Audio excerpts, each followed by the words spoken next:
चार सबसे बड़े मूर्ख अकबर बीरबल की अक्लमंदी की परीक्षा लेने के उद्देश्य से उसे विचित्र कार्य सौंपा करते थे। ऐसा कर उन्हें अति आनंद की प्राप्ति की होती है।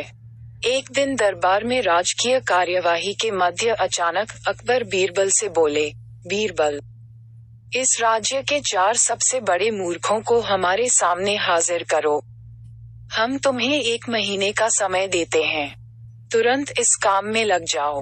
अकबर का आदेश सुन बीरबल आश्चर्यचकित हुआ, किंतु वह था तो अकबर का मुलाजिम ही। उनका हर हुक्म बजाना उसका फर्ज था। वह तुरंत 4 मूर्खों की तलाश में निकल पड़ा। 1 माह पूर्ण होने के उपरांत वह 2 व्यक्तियों के साथ अकबर के समक्ष उपस्थित हुआ। अकबर की दृष्टि जब 2 व्यक्तियों पर पड़ी तो वे बिफर गए। बीरबल, ये क्या तुम 2 ही मूर्खों को लेकर आए हो? हमने 1 महीने का वक्त तुम्हें 4 मूर्ख लाने के लिए दिया था। हुजूर, मेरी गुजारिश है कि अपना गुस्सा शांत रखिए और मेरी पूरी बात सुने बगैर किसी नतीजे पर मत पहुंचिए। बीरबल अकबर का गुस्सा शांत करते हुए बोला। बीरबल की बात सुन अकबर का गुस्सा कुछ ठंडा हुआ। जहां पनाह, ये रहा पहला मूर्ख। इसकी मूर्खता का वर्णन सुनेंगे तो आप भी सोचेंगे कि ऐसे लोग भी होते हैं इस दुनिया में। पहले व्यक्ति को आगे कर बीरबल बोला, बताओ, ऐसी क्या मूर्खता कर रहा था ये? अकबर ने पूछा। हुजूर, मैंने इस व्यक्ति को बैलगाड़ी पर बैठकर कहीं जाते हुए देखा। बैलगाड़ी चालक के अतिरिक्त बैलगाड़ी पर बैठा ये अकेला व्यक्ति ही था। इस पर भी इसने अपनी गठरी सिर पर लाद रखी थी। चकित होकर जब मैंने कारण पूछा तो ये कहने लगा कि गठरी बैलगाड़ी पर रख दूंगा तो बैल के ऊपर बोझ बढ़ जाएगा, इसलिए मैंने गठरी अपने सिर पर रख ली है।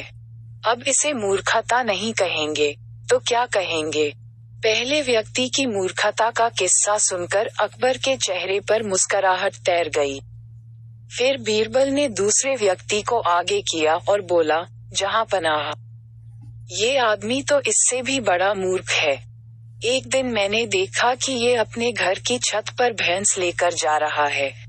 मुझे आश्चर्य हुआ तो मैंने पूछ लिया, लेकिन फिर इसका जवाब सुनकर मैंने तो अपना सिर ही पीट लिया। इसने बताया कि इसके घर की छत पर घास उगाई है, इसलिए ये भैंस को छत पर ले जाता है ताकि वह वहां घास खा सके। घास काटकर ये भैंस को लाकर खिला सकता है, लेकिन ये मूर्ख भैंस को ही छत पर ले जाता है। ऐसा मूर्ख कहीं देखा है आपने? हम वाकई इन दोनों की कारस्तानी बेवकूफाना है। अब बाकी के 2 मूर्खों को पेश करो। अकबर बोले, हुजूर, नजर उठाकर देखिए, तीसरा मूर्ख आपको सामने खड़ा दिखाई पड़ेगा। बीरबल बोला, कहाँ बीरबल? हमें तो यहाँ कोई तीसरा व्यक्ति दिखाई नहीं पड़ रहा। अकबर इधर उधर देखते हुए बोले, तीसरा मूर्ख मैं हूँ हुजूर। बीरबल सिर झुकाकर बोला, अब देखिए, मुझे पर कितने महत्वपूर्ण कार्यों की जिम्मेदारी है, लेकिन सब कुछ एक तरफ हटाकर मैं 1 महीने से मूर्खों को खोज रहा हूँ।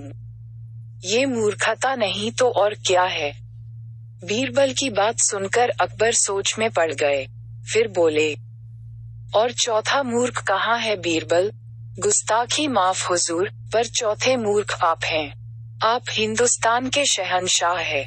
इतने बड़े साम्राज्य का भार आपके कंधों पर है।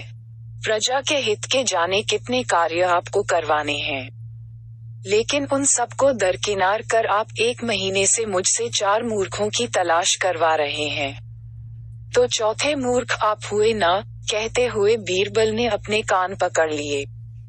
बीरबल का जवाब सुनकर अकबर को अपनी गलती का एहसास हो गया कि बेफिजूल में उन्होंने अपना और बीरबल का काफी वक्त बर्बाद कर लिया है। अगर आपको वीडियो अच्छा लगा तो सब्सक्राइब करें और शेयर करें एजुकेशन स्टोरी।